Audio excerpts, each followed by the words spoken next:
सभी को नमस्कार।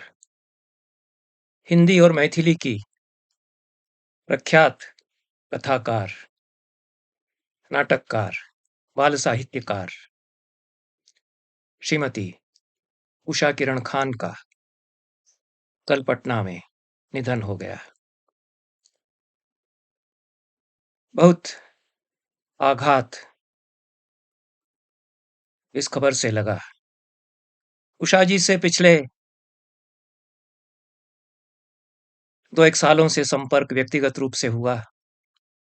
साहित्यकार के रूप में मैं उन्हें लगभग पिछले 50 वर्षों से जानता रहा हूं। उनसे व्यक्तिगत संपर्क विजय बहादुर सिंह जी के कारण हुआ और उनको पढ़ने का भी ज्यादा अवसर विजय बहादुर सिंह जी के कारण मिला। तो 1 साल पहले उन्होंने शेर शाह सूरी पर केंद्रित उषा जी का उपन्यास मुझे पढ़ने को दिया और मैंने जाना कि उषा जी किस प्रकार से इतिहास के अनछुए पहलू उघाड़ती हैं। दबी छिपी परतें वे छूती हैं और एक ऐसे कथाकार की बहुत आवश्यकता है जो इतिहासविद भी हो, क्योंकि उषा किरण खान भारतीय इतिहास पुरातत्व से एमए और पीएचडी हैं। लंबे समय तक विश्वविद्यालय में प्राध्यापिका रही हैं। इतिहास के अनेक विशेषज्ञों की संगत उन्होंने की है। एक ऐसे दुखदायक समय में जबकि इतिहास की एक पक्षी एकांगी इकहरी व्याख्या की जा रही हो और लगातार की जा रही हो, जो भी सत्ता में रहते हैं वे अपने हिसाब से एक पक्षी व्याख्या इतिहास की प्रस्तुत करते हैं, तदनुसार पाठ्यचर्याएं निर्धारित करते हैं। पूरी 20वीं शताब्दी में इतिहास घायल हुआ। उषा किरण खान जैसे लेखक उस पर मरहम लगाते रहे हैं। उषा किरण आशा की किरण भी हैं एक अर्थ में।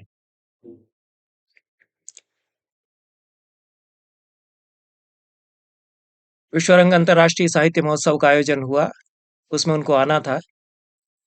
भेंट उनसे अधिक नहीं हो पाई उस समय। जिस सत्र में उनका उनके साथ चर्चा थी, मैं उसमें विशेष रूप से पहुंचा और उसकी जगह कोई और सत्र चल रहा था। पता चला कि उषा जी का किसी अन्य सत्र में होगा और उस अन्य सत्र में मेरा कुछ वक्तव्य आदि था। उनके साथ कुछ देर बातचीत अवश्य वहां हुई।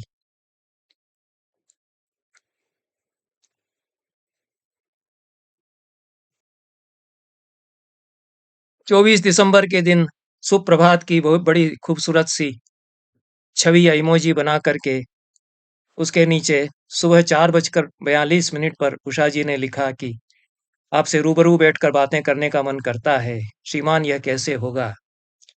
थोड़ा सा श्रीमान इस संबोधन से मैं चकित हुआ। उसके पहले वो भाई जी मुझे लिख चुकी थी, तो एक बार उत्तर उषा जी तुरंत देती हैं, मैं भी उत्तर तुरंत दे देता हूँ। मैंने लिखा कि मैं रविन्द्रनाथ टैगोर विश्वविद्यालय में रहूंगा आज 4 बजे तक। आप वहां आ रही हैं विश्वरंग में तो वहां भेंट होगी, और नहीं तो 27 के बाद भेंट होगी। उषा जी ने लिखा कि आज भी मिलूंगी पर रहूंगी भोपाल में, तो 27 के बाद ही बैठक होगी। मुझे बैठक का इंतजार था। 27 को उन्होंने पूछा कि क्या आज हो सकता है। मैंने कहा कि आज तो मेरा एक व्याख्यान है वादशास्त्र के इतिहास पर। मैंने इतना ही लिखा था कि मेरा एक कहीं व्याख्यान है ऑनलाइन। उन्होंने पूछा कि किस विषय पर है, मैं सुनना चाहूंगी। तो मैंने लिखा संस्कृत माध्यम से है और वादशास्त्र से इतिहास है, इस पर है। उन्होंने उसके जवाब में 3 इस तरह के हाथ के चित्र मुझे भेजे और फिर बात की कि आपको कल आना है 7:55 पर प्रातः उनका संदेश है कि आप लोग 12 बजे तक कल जरूर आ जाएं। आप लोग से मतलब मैं और आचार्य विजय बहादुर सिंह। फिर मैंने कहा कि आप घर का भोपाल में जो बेटी का निवास है उसका पता भेजिए। पता उन्होंने भेजा, मैं पहुंचा। भोजन के लिए आमंत्रण था। बहुत बड़ा विशाल प्रशस्त बंगला, उसके बाहर काफ़ी बड़ा अहाता, उसमें बाहर धूप में बैठ कर के बात हुई, चर्चाएँ हुई, भोजन तो हुआ ही, बहुत अच्छा, सुरुचिपूर्ण सुस्वादु भोजन। उषा जी ने बताया कि वे एक बड़ी योजना पर काम कर रही हैं, उस पर थोड़ा जो उन्होंने लिखा है वो पुस्तिका के रूप में छपा भी है, पुस्तिका वो भेजेंगी। ये अंतिम भेंट थी उनके साथ। उसके बाद वो पटना चली गईं, शायद पटना पहुँचकर कुछ स्वास्थ्य ठीक नहीं रहा होगा। जिस पुस्तिका की उन्होंने चर्चा की थी, प्राचीन भारतीय ज्ञान मीमांसा में स्त्री विमर्श को लेकर कदाचित कुछ उन्होंने लिखा है। उसको भिजवाने का उन्होंने वायदा किया था, वह पुस्तक तो मुझे नहीं मिली।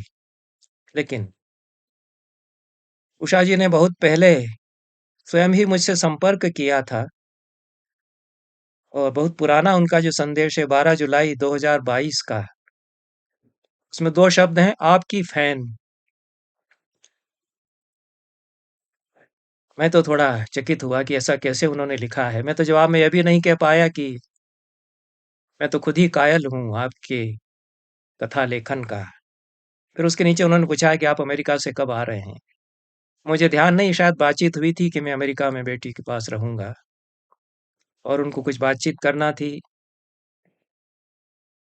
इसलिए उन्होंने पूछा था कि कहाँ, कैसे, कब बातचीत हो सकती है। मैंने जवाब दिया था कि मैं अगस्त में लौटूँगा। मैंने यह भी लिखा कि मैंने शेरशाह सूरी पर आपका उपन्यास पढ़ा है। तो उन्होंने तुरंत ये लिखा कि आपने सृजनहार पढ़ा है या नहीं? सृजनहार मैंने नहीं पढ़ा था, मेरी इच्छा भी थी। विजय बहादुर जी से ही माँग करके सृजनहार मैंने पढ़ा। विद्यापति पर वह उपन्यास है। उषा जी के सिवाय कदाचित ऐसा कोई उपन्यास और लिख नहीं सकता था, यद्यपि उसके पहले रांगे राघव ने लिखा है विद्यापति पर, और भी कथा रचनाएँ हैं विद्यापति की प्रेमिका को लेकर के भी। और उषा जी जितने व्यापक बड़े कैनवास पर इतिहास को उकेरती हैं, और उस पर मैं उनसे चर्चा भी करना चाहता था। उन्होंने संस्कृत के पंडितों की चर्चा की है, विद्यापति के संस्कृत कवित्व की भी उन्होंने चर्चा की है। बहुत अच्छी तरह उन्होंने पढ़ा विद्यापति के सारे ग्रंथों को। इतिहास के साथ बगैर समझौता, अपनी अपनी रचनात्मकता के साथ बगैर समझौता किए, इतिहास को प्रामाणिकता के साथ वे प्रस्तुत करती हैं अपने उपन्यास में। जनवरी 2023 में उनका संदेशा आया। उसमें लिखा, प्रणाम श्रीमान, मैं उषा किरण खान। ऐसा लिखने की जरूरत ही क्या थी, बातचीत तो उनसे होती रही है, और श्रीमान लिखने की भी क्या आवश्यकता थी। उसमें उन्होंने बताया कि वे अपने पति, दिवंगत पति रामचंद्र खान जी की पहली बरसी, जो कि 8-9 अप्रैल को है, उस पर उन दिनों में एक आयोजन करना चाहती हैं। रामचंद्र खान जी ने लोकदर्शन नाम से एक मनमौजी संगठन बना रखा था, उस पर गाहे बगाहे वे बड़ा-बड़ा आयोजन कर लेते थे, ये उनके शब्द हैं। मैं उसे जगाना चाहती हूँ, सो पटना में 2 दिनों का वैचारिक आयोजन करना चाहती हूँ। आपसे आग्रह है कि एक सत्र के लिए आप आने की स्वीकृति दें, हमें कृतार्थ करें। विषय भी उन्होंने बताया था। उनका आग्रह था, मैं चला गया। मैंने सोचा था कि छोटा-मोटा सा आयोजन होगा और मेरा ही व्याख्यान उसमें खास रहेगा। वहाँ पहुँचकर मेरा गरुड़ टूटा और मैं चकित हुआ। 3 दिनों का बड़ा विराट आयोजन था। बड़ा चमत्कार उषा जी ने किया। उनकी बेटियों ने, उनकी बेटियाँ वहाँ पहुँची, दामाद का मुझे ध्यान नहीं है। लेकिन किसी गैर सरकारी संगठन के द्वारा इतना बड़ा आयोजन किया जाए,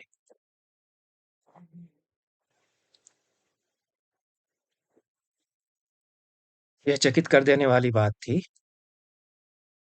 और कई परिचितों से भेंट हुई वहाँ, कई विभूतियों के दर्शन हुए। 8 अप्रैल के सुबह के सत्र में तो मैं नहीं था, मैं पहुँच नहीं पाया था उस दिन सुबह तक। उसमें राजगोपाल थे, गांधीवादी चिंतक, और पी.के. ठाकुर पूर्व डीजीपी ये भी उसमें वक्ता थे। रामचंद्र खान जी की स्मृतियां शेयर की गई, साझा की गई इस सत्र में। राज्यसभा के उपसभापति श्री हरिवंश जी ने उद्घाटन किया। कुमार वरुण थे लोक दर्शन न्यास के सचिव। रामचंद्र खान सामाजिक विज्ञान पुरस्कार दिया गया मणिन्द्र नाथ ठाकुर को, जो जेएनयू में प्रोफेसर हैं। ज्ञान की राजनीति उनकी पुस्तक आई है। मणिन्द्र नाथ ठाकुर जी से भी भेंट हुई, बातचीत कुछ हुई। ज्ञान की राजनीति उनकी किताब भी वहां देखी। बड़ी प्रदर्शनी लगी हुई थी कई प्रकाशकों की इसी आयोजन के साथ। चंदन श्रीवास्तव जेपी विश्वविद्यालय छपरा के, उनको रामचंद्र खान अनुवाद पुरस्कार दिया गया। किताब भी अद्भुत है, झोला वाला अर्थशास्त्र, इस शीर्षक से उन्होंने अनुवाद किया है। जहाँ ट्रेस की किताब सेंस एंड सॉलिडेरिटी, झोला वाला economic for everyone. Prahlad Singh Tipaniya का कबीर गायन था इस दिन। दुर्भाग्य से ये कार्यक्रम मुझसे छूट गए। अगले दिन के कार्यक्रमों में मैं मौजूद था। प्रशांत मल्लिक और निशांत मल्लिक का ध्रुपद गायन सुना, अद्भुत गायन था। चित्त आंदोलित हो गया। और कितने बड़े अच्छे कलाकार, कितने अनएस्यूमिंग, सहज भाव से। उषा जी के पुण्य से, कर्तृत्व से, स्नेह से, मातृत्व से आकर्षित होकर के ये लोग सब आए।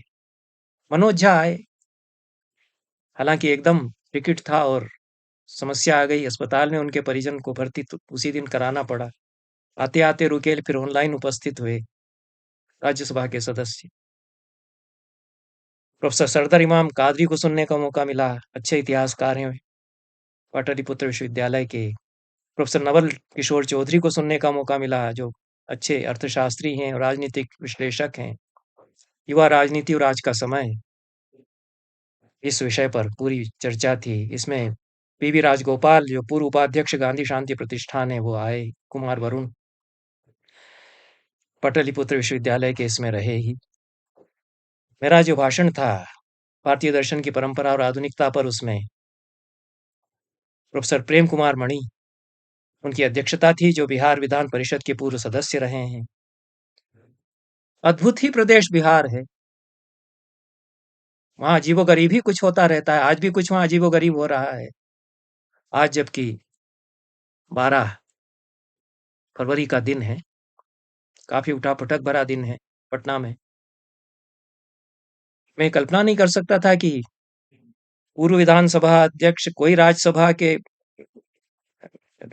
के सदस्य, एक प्रोफेसर लोग रहे हैं और ये अपने विषय के भी जाने माने नाम हैं।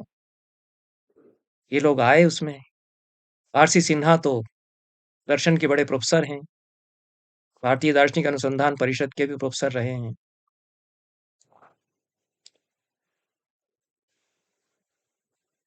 उनकी अध्यक्षता थी मेरे व्याख्यान में। और तरुण कुमार, जो पटना कॉलेज के प्रोफेसर हैं, उन्होंने विषय प्रवेश कराया। प्रेम कुमार मणि जी बहुत अच्छा बोले मेरे बाद, अच्छा मुझे लगा। आज़ादी के बाद का भारतीय सिनेमा 4:30 से 6 बजे तक 9 अप्रैल को पूरा सत्र हुआ। रविकांत जी, जो मेरे अच्छे मित्र हैं, वो उपस्थित हुए। विनोद अनुपम उपस्थित हुए। कुमार पंकज की अध्यक्षता थी। विमलेंदु सिंह ये भी थे। और काव्य संध्या इसी दिन थी। आलोक धनवा आए उसमें। बहुत सारी मेरी बनी बनाई अवधारणाएं टूटी। मैंने एकदम युवा कवियों को देखा, जिनके बारे में मैं कुछ कल्पना ही नहीं कर सकता था कि कैसा ये लोग लिख रहे हैं। कुछ तो विजय बहादुर सिंह जी ने बताया था, वो बिहार में छोटी छोटी जगहों में रहने वाली लड़कियों के बारे में मुझे बताते रहे हैं कि वे कैसा लिखती हैं। गृहिणी हैं, कविताएं बहुत अच्छी लिखती हैं। अष्टभुजा शुक्ल की अध्यक्षता थी। 2-3 कवि मुझे जानते थे, एकदम युवा कवि आकर के उन्होंने पैरेड छुए और कहा कि हम लोग आपको सुनते रहे हैं, बहुत सीखते रहे हैं। लेकिन मैं उनकी कविताएं सुनकर के थोड़ा विस्मित हुआ। अनुज लुगुन थे, राकेश रंजन थे, अनिल विभाकर थे, उपांशु सुधांशु फिरदौस थे, कुमार मंगलम बहुत तपाक से मिले, बातचीत भी की, नताशा थी, अंचित आर्य भारत थे, प्रियदर्शी मातृ शरण थे, कुमार रजत थे, अष्टभुजा जी ने भी कविताएं बाद में सुनाई ही। सबने खूब कविताएं सुनाई, बड़ा रस भरा, आनंद से सम्मिलित पूरा आयोजन रहा। और 2 दिन में देख रहा था कि अरुण कमल नहीं है। मैंने पूछा तो बताया कि वो तो बाहर हैं, वो नहीं आ पाएंगे। लेकिन कवि सम्मेलन जब आरंभ होने वाला था 6:30 बजे, तो आकर के बैठ गए। मैंने पूछा कि आप तो नहीं आने वाले थे, बाहर थे? उन्होंने कहा कि अभी अभी आया हूँ, सीधा यहीं चला आया, क्योंकि यहाँ तो हाजिरी लगाना मुझे जरूरी लगा। ये उषा जी का पूरा आयोजन था। वे चुप रहीं, एक सत्र में थोड़ा बोली थी, और जो बोली वो अद्भुत था। उनके पति के बारे में बहुत कुछ जानने को मिला, कैसा उनका जीवन रहा है, अद्भुत समर्पित जीवन रहा है, और संस्कृति कर्मी वे रहे हैं, बहुत सुबुद्ध पढ़े लिखे व्यक्ति वे रहे हैं, पुलिस के उच्च अधिकारी थे, बड़ा मान सम्मान उनका है। विवादास्पद हुए, वो सब अलग कथा है। मैंने अभी बहुत अच्छी फिल्म देखी, विधु विनोद चोपड़ा की, ट्वेल्थ फेल,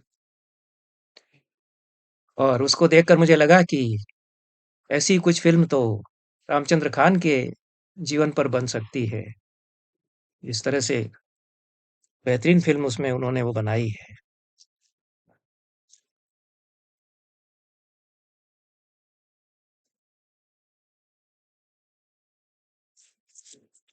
चर्चाएं होती रहीं, उषा जी को कुछ पूछना होता वो मुझसे लिखती थी।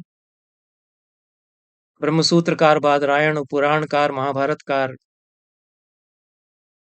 व्यास, ये एक हैं कि अलग अलग हैं, इस पर उन्होंने कुछ जानना चाहा। मैंने फिर इस पर एक वक्तव्य ही दे दिया था यूट्यूब पर, और मैंने उनको उसका लिंक भेज दिया था। कदाचित वो संतुष्ट हुई होंगी। उसके बाद उन्होंने पूछा था कि वाल्मीकि रामायण का रचना काल, उस पर आपसे कुछ जानने की इच्छा है। वो मेरे दिमाग से उतर गया, उस पर कुछ बात नहीं हो पाई। उन्होंने और भी बहुत सारे बातों पर चर्चा करने की इच्छा प्रकट की थी कि आपसे इन पर चर्चा करना है। वो सब चर्चाएं नहीं हो पाई। उषा जी तो चली गई।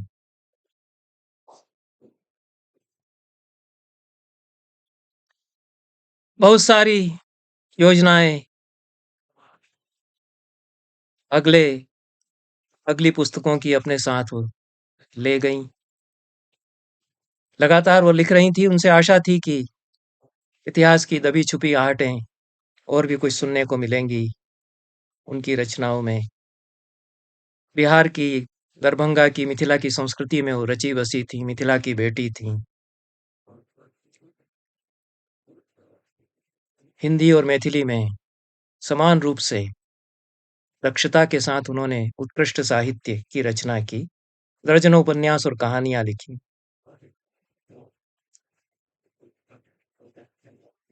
पानी पर लकीर, फागुन के बाद, सीमांत कथा, रत्नारे नयन, अनुत्तरित प्रश्न, हसीना मंजिल, भामती, सृजनहार, मैथिली में, भामती मैथिली में उनका उपन्यास है। इस पर साहित्य अकादमी का पुरस्कार भी उन्हें मिला। कई कविता संकलन उनके छपे हैं, नाटक कई हैं, बाल नाटक उन्होंने बहुत से लिखे हैं, बाल उपन्यास भी लिखा है। सम्मान उनको मिले, दीर्घकालिक साहित्य साधना उनकी एक सीमा तक स्वीकार की गई। बिहार सरकार का राजभाषा विभाग का सम्मान मिला, महादेवी वर्मा सम्मान मिला बिहार राजभाषा विभाग का, दिनकर राष्ट्रीय पुरस्कार मिला, साहित्य अकादमी पुरस्कार तो मिला ही, विद्यानिवास मिश्र पुरस्कार मिला।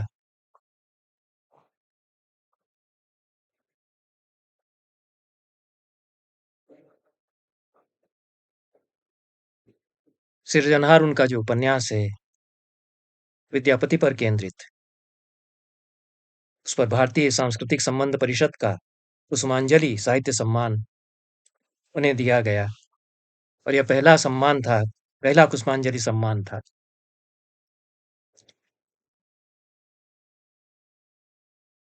बहुत सौम्य स्वभाव, वात्सल्य, स्नेह,